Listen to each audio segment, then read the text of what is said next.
सारा खेल व्याख्या का है। जिसके पास ताकत है वो आपके किसी भी एक्शन की कैसी भी व्याख्या कर सकता है और कानूनों की भी कैसी व्याख्या कर सकता है। वो आपको जेल भेज सकता है, आपको सज़ा दिलवा सकता है। हाँ, अगर आप में लड़ने का मादा है तो कभी 8-10 साल बाद अगर आप साबित कर पाएँ कि वो गलत था तो कोई बात नहीं, आपको छोड़ दिया जाएगा। लेकिन ये व्याख्या करने की, मनमानी करने की ताकत कहाँ से आती है? ये मनमानी करने की ताकत तब आती है कि जब जो नागरिक समाज है वो मौन हो जाता है, वो स्टैंड लेना बंद कर देता है, वो गलत को गलत कहना बंद कर देता है, बोलना बंद कर देता है। और पत्रकारिता को भी शक्ति सिर्फ पत्रकार नहीं दे सकते, पत्रकारिता को भी शक्ति तभी मिल सकती है जब नागरिक समाज उनके पक्ष में खड़ा हो। सत्य की जरूरत सिर्फ पत्रकारों को नहीं, उससे कहीं ज्यादा जरूरत नागरिक समाज को। तो इस पहलू पे भी सोचा जाना चाहिए कि पत्रकार सिर्फ मीडिया के ही किले में बंद ना रहें, अपने को विशेषाधिकार और विशिष्ट ना समझते रहें। उन्हें चाहिए कि सामान्य लोगों के साथ उनके सुख दुख के संघर्षों में भी भागीदारी करें। तभी ऐसी स्थिति बनेगी कि सामान्य लोग भी उनके जो संघर्ष हैं उनमें भागीदार बनेंगे और तब शायद कोई एक ऐसी कारगर यूनिटी बन पाएगी जो कोई नतीजा दे सकेगी। अब मैं बिना किसी भूमिका के पुण्य प्रसून वाजपेयी को आमंत्रित करता हूं। बहुत दिन हुए उनको सुने, मैं सुनना चाहता हूं। आए पुण्य प्रसून वाजपेयी।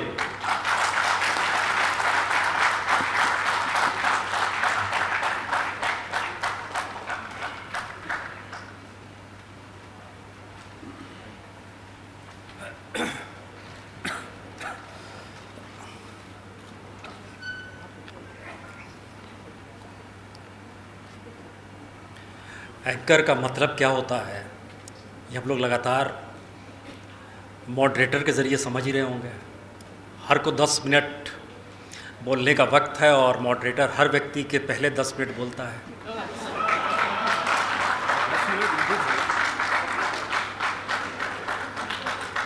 देखिए, मुश्किल ये नहीं है, मुश्किल ये है कि ये मॉडरेटर अगर कल किसी न्यूज़ चैनल का एंकर हो जाए। हम पढ़ रहे थे कि press club of India association भी इसके साथ है। जो फ़िलहाल प्रेसिडेंट हैं, जिस वक्त पश्चिम बंगाल में आंदोलन हुआ कर रहा था, नंदीग्राम, लालगढ़, उस दौर में हमारी बड़ी इनसे बातचीत होती थी, गेस्ट भी बुलाते थे। उस समय ममता बनर्जी की सरकार नहीं थी, वामपंथियों की सरकार थी। ममता बनर्जी आने की स्थिति में थी, नहीं थी। राज्यपाल लगातार कुछ सवाल उठा रहे थे। तो जाहिर है उनके भीतर भी कुछ पत्रकारिता और नागरिकता को लेकर बहुत सारी सवाल उस वक्त रहते थे। और हम ये सोच रहे थे जब ये सब कुछ हो रहा है तो press club of India so क्यों रहा है, कुछ करता क्यों नहीं। जाहिर है आज प्रेस क्लब ऑफ इंडिया चला रहे हैं, कल इनको देश चलाने दे दीजिए, ये भी ऐसे ही हो जाएंगे। एक एडिटर गिल्ड है। एडिटर गिल्ड में जब प्रकाश दुबे हुआ करते थे तो एक दिन उनका फ़ोन आया, जनरल सेक्रेटरी हुआ करते थे, हम लोग चाहते हैं कुछ अच्छे बड़े काम करें, लोगों के बीच में जाएं। लेकिन इसमें एक ये है कि आपको 15,000 रुपये का एक चेक देना होगा, आप लाइफ मेंबरशिप हो जाएगी आपकी। हमने बोला बहुत अच्छी बात है, बन गए साहब। फिर हमने देखा जब कुछ हुआ तो फ़िलहाल दूसरे शख्स आ गए हैं, अब अध्यक्ष हो गए हैं एडिटर्स गिल्ड के। हम सोच रहे थे कि अगर ये भी इस देश के प्रधानमंत्री हो जाए तो क्या अंतर आ जाएगा। एक हम लोग की स्वयंभू संस्था है एनबीए, खुद न्यूज़ चैनलों को देखती समझती है कि कुछ गड़बड़ी ना हो रही हो, उसने भी खामोशी बरत ली। देखिए, इतनी निराशा नहीं है जितनी निराशा में आप लोग यहाँ पर बैठे हुए हैं, पहले तो ये समझ लीजिए। दूसरी स्थिति ऐसी बिल्कुल नहीं है कि कोई आपको काम करने से रोक रहा है। हमें तो नहीं रोका गया। जब जी में काम किया करते थे तब मनमोहन सिंह रोका करते थे, हम नहीं रुकते थे। उस समय राडिया टेप आया था, सुबह से लेकर रात तक किसी ने दिखाने की हिम्मत नहीं की थी। रात में हमने अपने बुलेटिन में दिखाया था। जर्नलिस्टों के नाम भी लिए थे जो करप्ट थे, खुले तौर पे दिखलाया था। उस वक्त भी कई संस्थानों ने हिम्मत नहीं की थी। कोयला घोटाले के पेपर्स भी हमारे पास आए तब किसी ने नहीं छापा। उस वक्त एक पत्रिका निकलती थी, राम बहादुर राय निकाला करते थे। उन्होंने बोला, अरे आपके पास पूरे डॉक्यूमेंट्स हैं, आप लिखिए, हम छाप देंगे। हमने बोला बहुत अच्छी बात है, हमने लिखा, वो भी हुआ, बहुत और भी देखा। जोजी जोसेफ बैठे हुए हैं यहाँ पर। संयोग से जोजी आपसे हमारा बहुत संवाद हुआ नहीं। सहारा पेपर्स आए थे तो हम दोनों को एक साथ मिले थे सहारा पेपर्स। जोजी जोसेफ जो है वो प्रिंट के आदमी हैं, हम टेलीविज़न के आदमी हैं। इन्होंने अपने तौर पे काम करना शुरू किया, हमने भी अपने तौर पे काम करना शुरू किया। सहारा पेपर्स जोजी हमने स्टिंग करवाए थे, जो पूरी लिस्ट थी। और आपको जान के हैरत होगी कि 9 स्टिंग ऑपरेशंस में हर किसी ने बोला पैसा हमने लिया था, और हम इस देश के प्रधानमंत्री के दरवाजे तक भी पहुंच गए थे स्टिंग ऑपरेशन करते करते। दिखाया नहीं गया। एक तो ये है, बात थोड़ी साफ होनी चाहिए। हमको लगता है हम लोग बहुत निराशा में इसलिए हैं कि हमारे साथ काम करने से रोका जाता है। हमें रोका नहीं जाता है, हम आपको बहुत साफ बता देते हैं। काम करने से बिल्कुल नहीं रोका जाता है। वक्त इतना बदल गया है, पूरा जर्नलिज्म एस्पेक्ट एक प्रॉफिट बेस्ड इकोनॉमी में तब्दील किया जा रहा है, और प्रॉफिट बेस्ड ह्यूमन बीइंग में आपको प्रोसेस में लाकर रखने की स्थिति में लाया जा रहा है। सवाल ये नहीं है कि कौन सा ऑर्गेनाइजेशन कहाँ पर कौन सी रिपोर्टिंग कर रहा है। आपको हो सकता है लगेगा कि लघु पत्रिका का एक दौर था, फिर फिलहाल अब से डिजिटल मीडिया आ गया है, बहुत शानदार है। तो फिर मेन स्ट्रीम मीडिया आप क्यों कहते हैं? उस मेन स्ट्रीम मीडिया को जो कुछ कवर ही नहीं करता है। जाहिर है उसमें कुछ तो चीज़ें होंगी, या सिर्फ इतनी भर चीज़ें हैं कि वो सत्ता का गुणगान करते रहता है इसलिए वो ठीक है। हमें लगता है ऐसा नहीं है, हम ऐसा नहीं मानते हैं। कोई प्रेशर कहीं से आता है, किस रूप से आता है, लेकिन एक तो बेसिक चीज़ है ना कि अगर आप जर्नलिज्म कर रहे हैं और आप जर्नलिस्ट हैं, और जर्नलिज्म करने वाला मीडिया हाउस भी अगर जर्नलिस्टिक पॉइंट ऑफ व्यू से सोचते समझते हुए खुद को डेवलप कर रहा है, तो वो चाहेगा कि उसकी क्रेडिबिलिटी लोगों के बीच में बनी रहे। क्रेडिबिलिटी बनती है, उसी से वो डेवलप करता है खुद को। हम लोग जो यहाँ प्रोग्राम कर रहे हैं, या ऐसे जितने भी प्रोग्राम किए जा रहे हैं, ये प्रोग्राम दरअसल उस डेमोक्रेसी के लिए कहीं ना कहीं एक बेहतरीन औजार के तौर पर सामने आते हैं, जो महसूस कराते हैं कि हाँ हाँ देश में तो डेमोक्रेसी है। हम आपको बोल रहे हैं एक दूसरी परिस्थिति से आप कभी सोचना शुरू कीजिए। आप किससे गुहार लगा रहे हैं कि शहरी नक्सलाइट्स को पकड़ लिया गया? आप किसका दरवाजा खटखटा रहे हैं? आप सुप्रीम कोर्ट का दरवाजा खटखटाते हैं, कहते हैं कि जनाब ये गलत हुआ है। सुप्रीम कोर्ट के 4 चीफ जस्टिस निकलकर बाहर क्या बोलते हैं? लोकतंत्र खतरे में है।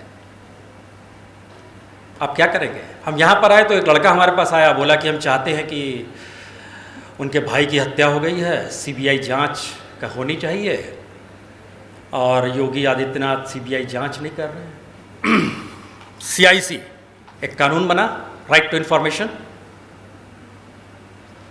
साहब ने फ़ोन किया कि गवर्नमेंट ने ये पास किया है कि अब कोई भी डिपार्टमेंट जो है, आप जब सूचना मांगेंगे तो सूचना दिए नहीं, और इसके लिए एक नोटिस जारी किया गया, और ऐसे ऐसे करके किया गया है। हमने वो स्टोरी दिखा दी, कोई दिक्कत ही नहीं थी, स्टोरी दिखा दी। बड़े खुश हुए, बोले अरे आपको किसी ने रोका नहीं क्या? हम बोले आपने किसी से इसके पहले प्रयास किया था कि ये दिखाएं? बोले हम कहते रहते थे। उन्होंने स्वयं ही तय कर लिया था कि शायद जब जो सरकार आरटीआई कानून को रोकने के लिए इस तरह की सोच बना रही है, तो शायद इस खबर को दिखाने के लिए मीडिया हाउस पे भी तो कोई प्रेशर होगा। हमें तो कोई प्रेशर नहीं था, हमने दिखाया, हर जगह किया। और देखिए कोई भ्रम ना पालिए, हमारे ऊपर ना जी में कोई प्रेशर था, ना आज तक में कोई प्रेशर था, ना एबीपी न्यूज़ में कोई प्रेशर था, ना सहारा में कोई प्रेशर था, ना एनडीटीवी में काम करते समय कोई प्रेशर था। सवाल यह है कि आपका जर्नलिज्म क्या कहता है। हम बार बार लगातार सुनते हैं कि पत्रकार आवाज़ उठा रहे हैं कि इस सरकार से आप सवाल पूछ नहीं सकते हैं। हमारा जर्नलिज्म कहता है कि हमको सवाल सरकार से सवाल क्यों पूछना है, हमारा काम है हम जनता के बीच जाएंगे, वहाँ से रिपोर्ट निकालेंगे, वो जनता सवाल आपके सामने रख देगी और हम कहेंगे ये रहा सवाल, बाकी तय कीजिए आप। डेमोक्रेसी का चेहरा तो ये होता है। इसमें हम सरकार से क्यों करें, हम कोई पॉलिटिशियन तो है नहीं, किसी पॉलिटिशियन की तरह बोलने लगे।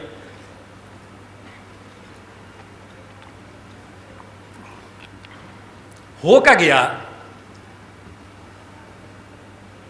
सारी चीजें चली आ रही थी, ठीक ठाक थी, लोग अभ्यस्त हो गए थे, सर्विलांस भी होता है, सेंसरशिप भी होती है, पैसा भी लिया दिया जाता है, खबरें भी चलती है, संपादक भी बिक जाता है, रिपोर्टर भी काम करना छोड़ चुका है, रिपोर्टर के ऊपर ऐड का हेडेक है, अलग अलग तरीके से अलग अलग चीज़ें मार्केट खोजी जा रही थी, सारी चीज़ें चल रही है।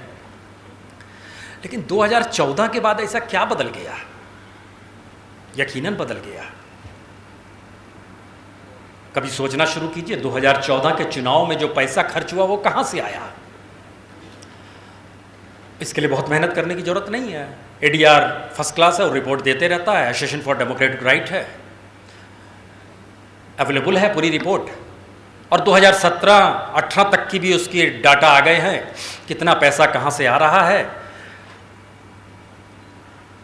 यानी जो कल्पना कर सकते हैं 1952 फर्स्ट इलेक्शन से लेकर 2009 के इलेक्शन तक का खर्चा आप निकालिए, और 2015 से लेकर 2018 के बीच में जो पैसा सिर्फ मौजूदा सत्ता के पास पॉलिटिकल फंड के तौर पर गया है, जिसमें विदेशी फंड का जिक्र नहीं है, उस विदेशी फंड का जिक्र नहीं है जिसका जिक्र करना अब जरूरी नहीं है, गवर्नमेंट ने ऐसा कानून बना दिया है, एक इकोनॉमी है। इसका मतलब ये है कि हम लोग जो बार बार दो बात कह रहे हैं, एक तो हम हर उस इंस्टीट्यूशन की तरफ देखना चाह रहे हैं और उससे दरवाजा खटखटाना चाह रहे हैं कि ये ठीक हो जाए जो इंस्टीट्यूशन कॉन्स्टिट्यूशन के तहत काम कर रहा है। अरे साहब, नहीं है कॉन्स्टिट्यूशन, आप मानने को क्यों नहीं तैयार है? आप क्यों किसी का दरवाजा खटखटाने को तैयार है? नहीं काम करता है कॉन्स्टिट्यूशन इस देश के भीतर में, तो आप क्यों बार बार सोच रहे हैं कि कोई कॉन्स्टिट्यूशन इंस्टीट्यूशन जो है आपके हक में बात कह देगा? ये एक बिजनेस मॉडल है इस देश के भीतर का। दूसरी स्थिति, अब आप बोलेंगे डेमोक्रेसी तो है, नहीं है डेमोक्रेसी, अब आप कैसे काम करेंगे? इन दो स्थितियों को काउंटर कीजिए। असल में जब इमरजेंसी का जिक्र आता है तो हम बार बार दो चीज़ें सोचा करते थे कि जेपी ने जब कहा यंगस्टर से स्कूल कॉलेज छोड़ो, जेल भर दो, सेना को कह दिया हमारे साथ खड़े हो जाओ, इंदिरा गांधी ने फिर राजद्रोह का मुकदमा उन पर जारी किया, दुनिया भर के एम्बेसीज में लेटर लिखे गए कि जेपी जो है देशद्रोही है, ये सारी चीज़ें हुई। तो उस दौर को याद करना शुरू कीजिए। जेपी के पीछे तो स्वयंसेवकों की ही टीम खड़ी थी ना, आरएसएस के ही लोग थे, देवरस पॉलिटिकल रिसर्च भी कर रहे थे और एक्सपेरिमेंट भी कर रहे थे, और बड़ा शानदार एक्सपेरिमेंट था। सारे स्वयंसेवक पीछे खड़े थे, वही स्वयंसेवक निकल के तो सत्ता में आ गए। भाई, एक मोरारजी देसाई के दौर में भी तो नोटबंदी हुई थी ना, और उस समय भी मोरारजी देसाई ने क्या कहा था ये भी तो आप लोग को याद होना चाहिए। क्या क्या हो जाएगा, लेकिन क्या क्या हुआ साल भर के भीतर पता चल गया था। साल भी नहीं बीता था, मेरे ख्याल से 9 या 10 महीने हुए थे, उसके बाद स्थिति क्या हो गई थी सामने आ गई थी। इस दौर में भी हुई है। मुश्किल ये है कि ये एक ऐसा मॉडल आ गया है, जो खोजी जर्नलिस्ट हैं जो यहां बैठे हुए हैं, हम उनको एक क्लू देते हैं।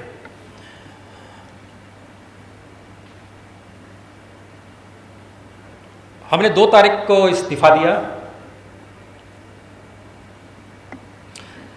दुनिया की सबसे बड़ी संस्थाओं में से एक संस्था, जो कि भारत सरकार का भी ऑडिट करती है, सत्ताधारी पॉलिटिकल पार्टी का भी ऑडिट करती है, उस कंपनी के पास जानकारी आई आपको 350 करोड़ रुपए एंट्री दिखलानी है।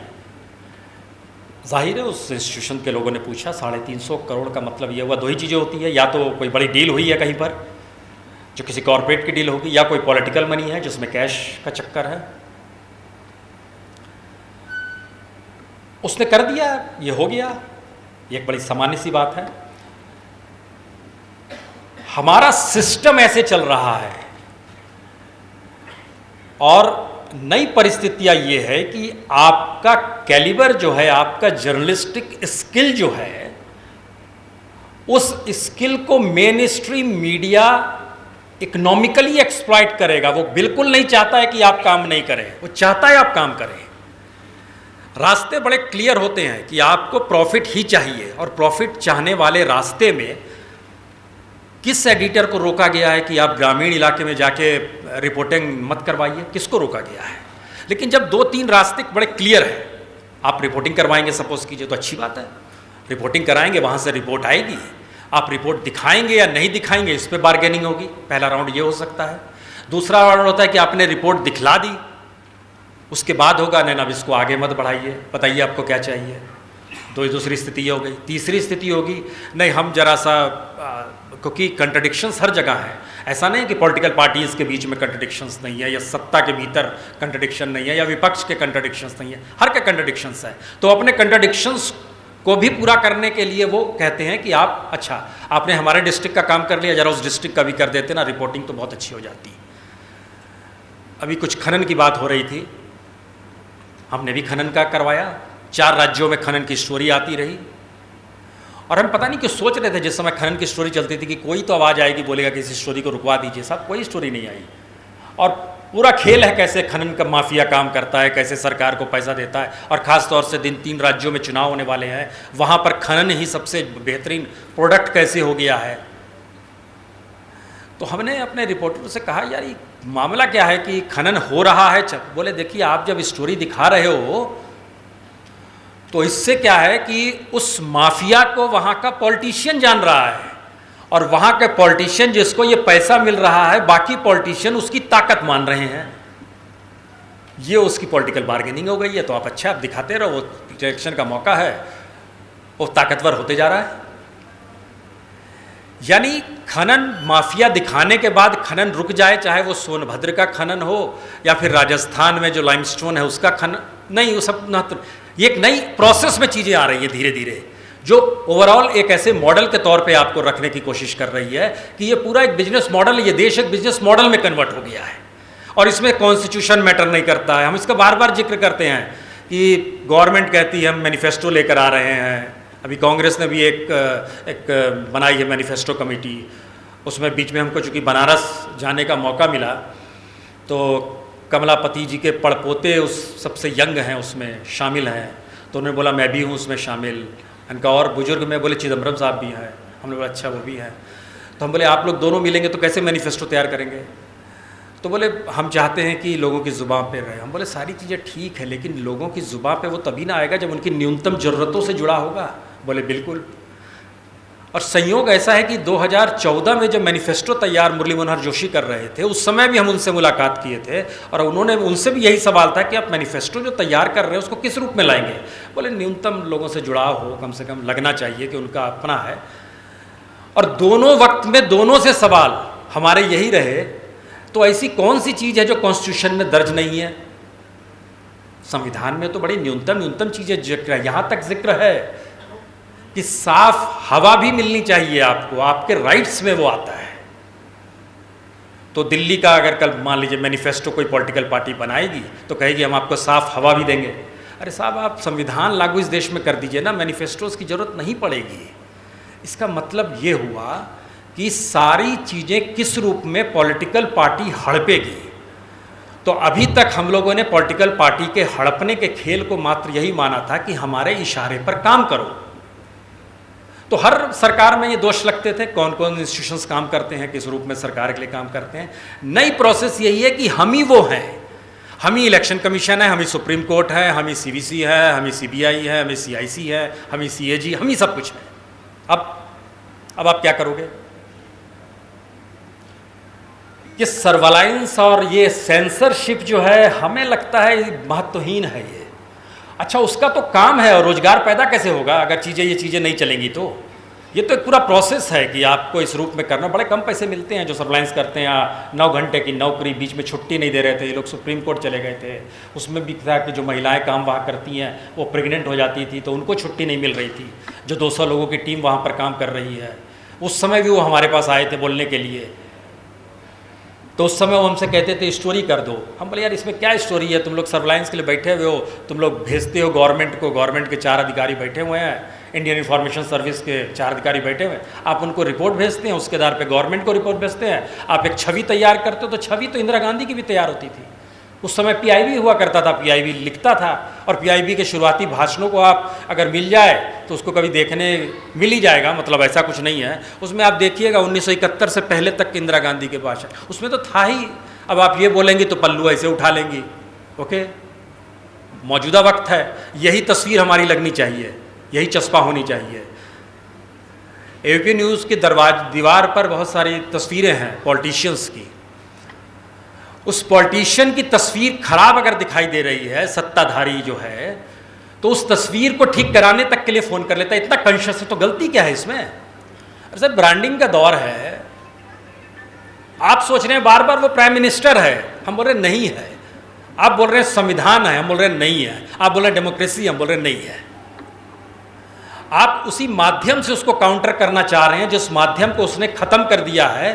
तो आप कहीं ना कहीं डेमोक्रेसी के शॉक एब्जर्वर हो गए हैं। जो शॉक आना चाहिए वो आप, भाई जो कुछ इस देश के भीतर हो रहा है, क्या वाकई आपके पास कोई उपाय अब हमारे पास बच नहीं रहा है?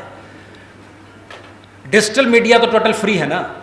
जो जर्नलिस्ट निकला वो डिजिटल मीडिया पे आ गया, अपनी बात कहने लगा, फ्री है, कुछ करना नहीं है, सामने कैमरा है, अब तो फर्स्ट क्लास मोबाइल है, मोबाइल में बैठे अपनी बात कह दिए, हमारे विचार चले गए। हम यहाँ बैठे हैं, बेंगलोर में बैठे हैं, या फिर छत्तीसगढ़ के किसी गांव में बैठे हैं, या श्रीनगर में बैठे, कुछ भी बात अपनी कह दिए, चली गई लोगों के पास। कितने लाइक आए, हम लोग खुश हो गए, कितने डिसलाइक आए, थोड़े से दुखी हुए, और लेकिन उसमें देखे कमेंट, वाह वाह मजा आ गया। अंतर क्या है? गांव में बैठा हुआ व्यक्ति अगर दिन भर गीत सुन रहा है, उसके हाथ में मोबाइल है और जियो मोबाइल दे चुका है आपके हाथ में, वो रिक्शा वाला हो, ठेले वाला हो, गांव में किसान हो, मनरेगा का मजदूर हो, अगर फ्री ऑफ कॉस्ट उसको मिल रहा है, गाने बैठ के सुन रहा है, और आपके हाथ में मोबाइल है और आप अपनी बात कहे ले रहे हैं और बड़े खुश हो जा रहे हैं, ट्वीट कर दे रहे हैं, सोशल मीडिया पे 4 लाइन लिख दे रहे हैं, खुश हो जा रहे हैं, तो अंतर क्या है दोनों में? हमें तो नहीं समझ में आता है कोई अंतर है। सवाल था हमारे तरीकों से ज़्यादा तेज टेक्नोलॉजी निकली और टेक्नोलॉजी को अपने हिसाब से सत्ता ने चलाना सीख लिया। हम आप देखते रह गए कि होना तो उल्टा चाहिए था। टेक्नोलॉजी का विस्तार हुआ ना कि जर्नलिस्टों का विस्तार हुआ है। इस देश में टेक्नोलॉजी का ही विस्तार हुआ है जनाब, पत्रकारों का विस्तार नहीं हुआ है। पत्रकार नहीं जा रहा है कहीं। लुटियंस की दिल्ली का पत्रकार दिल्ली में कैद है, वो नहीं जाएगा उस जगह पर रिपोर्ट फाइल करने के लिए। एडिटर्स तो बिल्कुल नहीं जाते थे, पहले भी नहीं जाते थे, अब भी नहीं जाते हैं, और इस दौर में और आराम पसंद हैं क्योंकि उनको एक मान्यता मिल गई है, क्योंकि वो विरोध कर रहे हैं। हमें नहीं समझ में आता है, आज मोदी है कल कोई और होगा तो क्या होने वाला है।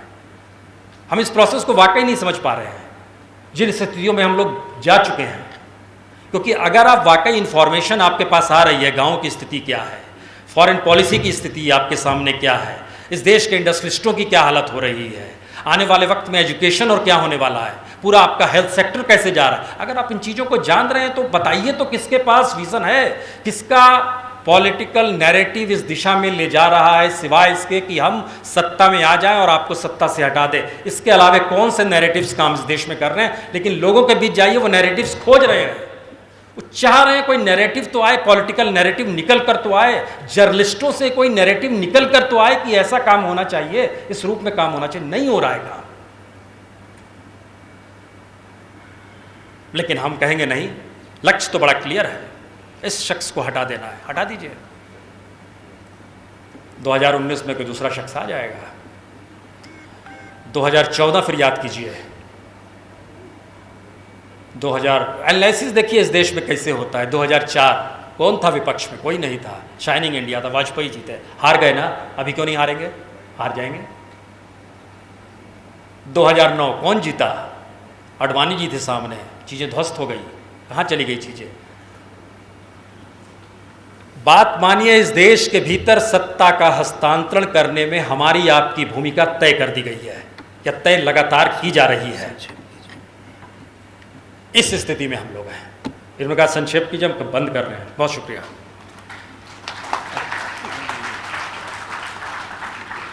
बहुत बहुत धन्यवाद पुण्य प्रसून जी।